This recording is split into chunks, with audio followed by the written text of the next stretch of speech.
रोहित और सोनिया दोनों अपनी वीकेंड ट्रिप पर घूमने आए थे। पहाड़ी पर पहुंचे तो एक मोड़ के पास देखा कि बैरिकेडिंग की हुई थी और आगे का रास्ता बंद था। एक दो लोग जो खड़े थे वहां, उनसे पूछा तो एक आदमी ने उनमें से कहा, आगे लैंडस्लाइड हुआ है, बादल फटने से पहाड़ी का बहुत बड़ा हिस्सा धंस गया है, कम से कम 2 दिन ये रास्ता बंद ही रहेगा। रोहित ने सोचा कि अब निकलकर इतनी दूर आ ही गए हैं तो आसपास ही कहीं रह ले वीकेंड पर। वापस तकरीबन 3 किलोमीटर जाकर एक गली में बिल्कुल आखिरी लाल रोशनी में चमकता सा एक होटल था। सबसे सही वही लग रहा था देखने में, तो तुरंत ही रोहित ने जाकर कमरा बुक किया। रूम थोड़ा महंगा था। सामान रखकर दोनों ने सोचा कि नहा धो ले, फिर घूमने निकलेंगे बाहर।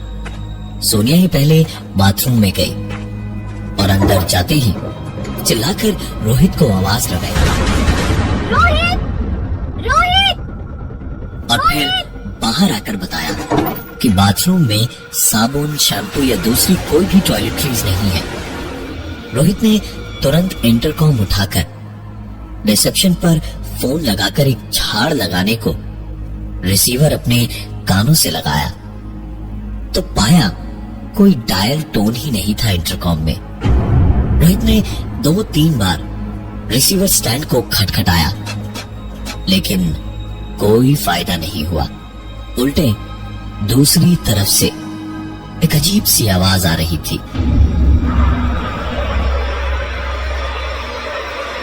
रोहित ने ये सुनने के बावजूद नंबर मिलाया कि शायद यहाँ डायल टोन के बगैर ही काम चलता होगा, पर उसके बावजूद कोई फायदा नहीं हुआ। न डायल टोन आई और न ही कोई नंबर मिल पाया।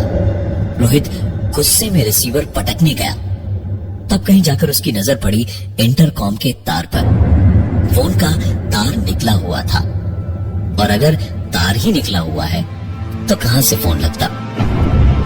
रोहित ने हंसते हुए तार को फोन के सेट में लगाया और फिर रिसीवर कानों से लगाया तो डायल टोन सुनाई दे रही थी।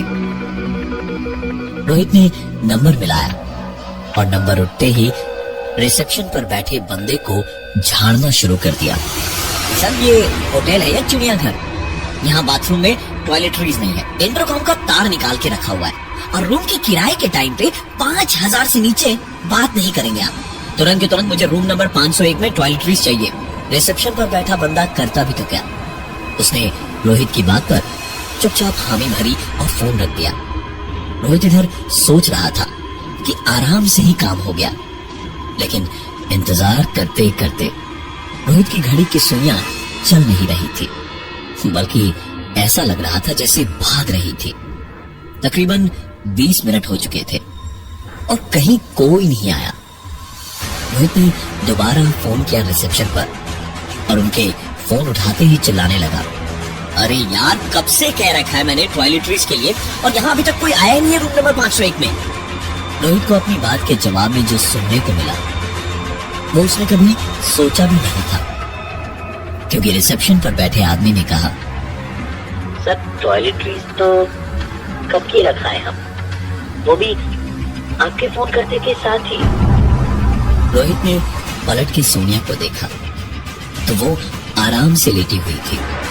रोहित ने इशारे से सोनिया से पूछा तो उसने कहा कि कोई भी नहीं आया उसके सामने। और फिर रोहित ने फोन रखा और बाथरूम में जाकर देखा तो पाया कि बाथरूम में टॉयलेटरीज सचमुच में रखी हुई थी। कुछ देर लगी अपने आप को समझाने में, लेकिन रोहित और सोनिया थोड़े शांत हो गए तो सोचा खाना ऑर्डर कर ले।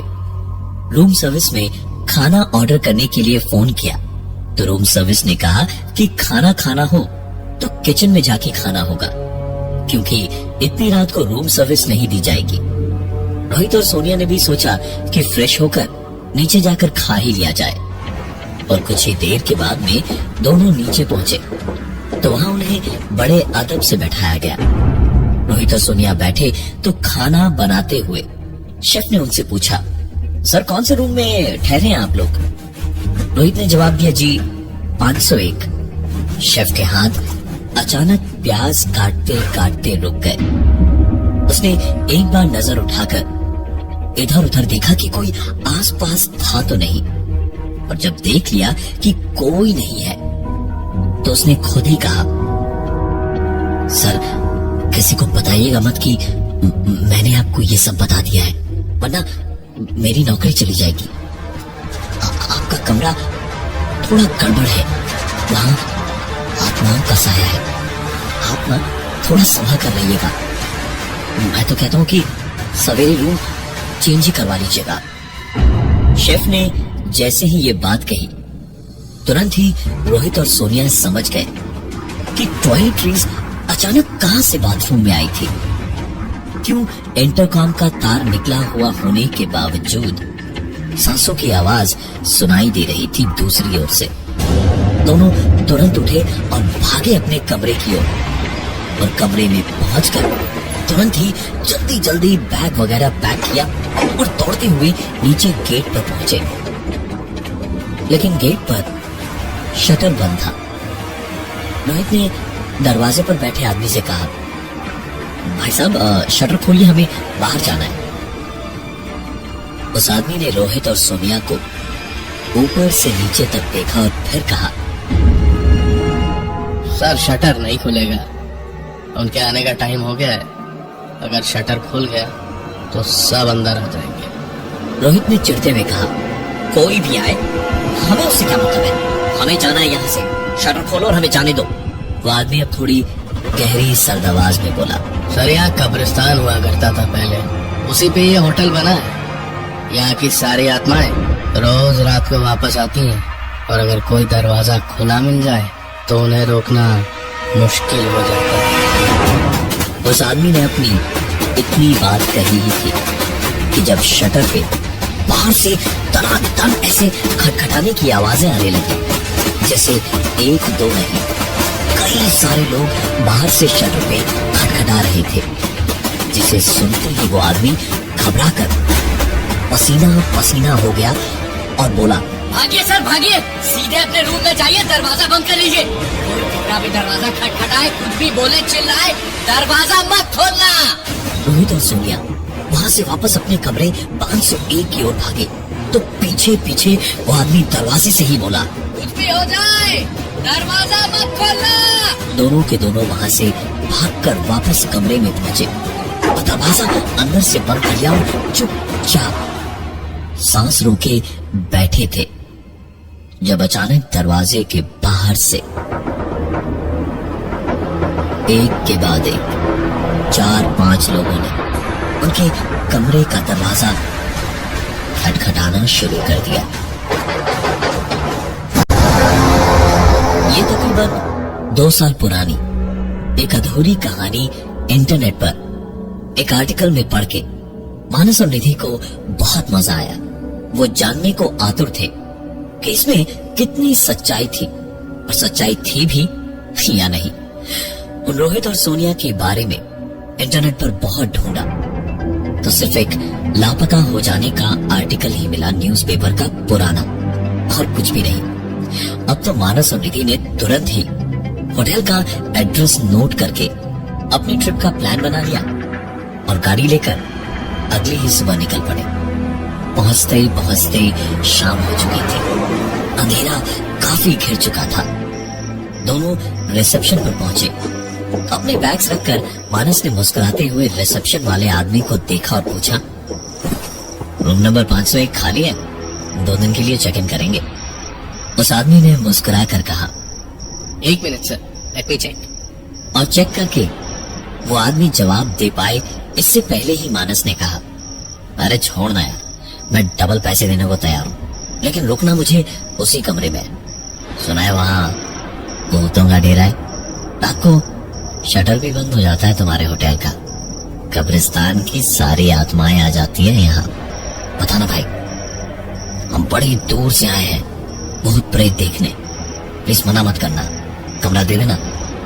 अपनी बात कहते कहते मानस हंस पड़ा और उसकी हल्की सी ऐसी बदतमीजी देखकर उस आदमी ने कहा, सर आप पहले नहीं है जो ऐसी अफवाहें सुन के हमारे होटल में आए हैं। यकीन मानिए हमारा होटल बहुत अच्छा है, कोई दिक्कत नहीं है। ये तो ऐसी ही अफवाहें हैं जो कुछ सरफिरों ने ऐसे ही फैला दी है हमें बदनाम करने के लिए। आपको 501 चाहिए ना, ये लीजिए चाबी, enjoy your stay sir. Lift से निकलते ही राइट साइड पे तीसरा कमरा। मानस और निधि के चेहरे पर गजब की शैतानी मुस्कुराहट थी। वो तो जैसे इसी इंतजार में थे कि कमरे में उनको क्या देखने को मिलेगा। दोनों कमरे में पहुंचे। सामान रखकर सबसे पहले मानस भागा बाथरूम में। जाकर जैसे ही उसने देखा कि अंदर टॉयलेटरीज नहीं है, तो तुरंत दौड़कर इंटरकॉम उठाया। उसका तार चेक किया तो तार निकला हुआ था। उसे लगाकर रिसेप्शन पर फोन किया और फोन उठते ही मानस ने कहा, रूम नंबर 501 के बाथरूम में टॉयलेटरीज नहीं है, जरा जल्दी भिजवाएंगे। उधर से एक आवाज ने कहा, सर 5 मिनट में भेजता हूँ सर। मानस ने सुनते ही हंस पड़ा और उसने कहा, अब 20 मिनट तक कोई नहीं आएगा और जब मैं फोन करूंगा तो आप कहेंगे कि सामान तो रखवा दिया है, और सचमुच सामान रखा हुआ होगा, है ना? अरे कैसे करते हैं आप लोग ये, बताइए ना जरा। रिसेप्शन पर बैठे आदमी ने हंसते हुए कहा, आप यहीं नीचे आ जाइए सर, मैं बता देता हूँ ये सब कैसे होता है। मानस के हाथ तो जैसे खजाना लग गया था। बाहर जाने को फोन रख के पलटा ही था कि फोन बजा। पलटकर मानस ने फोन उठाया तो दूसरी ओर से एक लड़की की आवाज आई। मानस ने सुनकर भी अनसुना कर दिया और दौड़ के दरवाजा खोलने गया। दरवाजा खोलते ही सामने एक आदमी खड़ा था।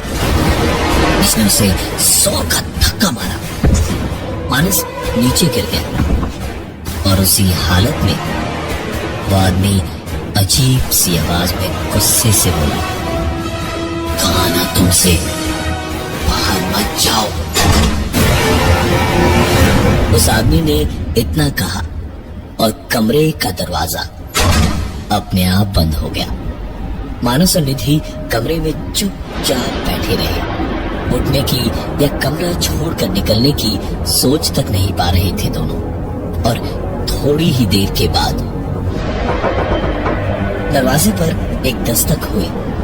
उठकर दरवाजा खोलने की सोची ही थी मानस ने, जब अचानक निधि ने उसका हाथ पकड़ के उसको रोका और याद दिलाया कि आर्टिकल में यह भी लिखा था कि दरवाजे पर खड़े आदमी ने रोहित और सोनिया से कहा था, कोई कितना भी दरवाजा खटखटाए, कुछ भी बोले चिल्लाए, दरवाजा मत खोलना। मानस और निधि ने भी यही किया।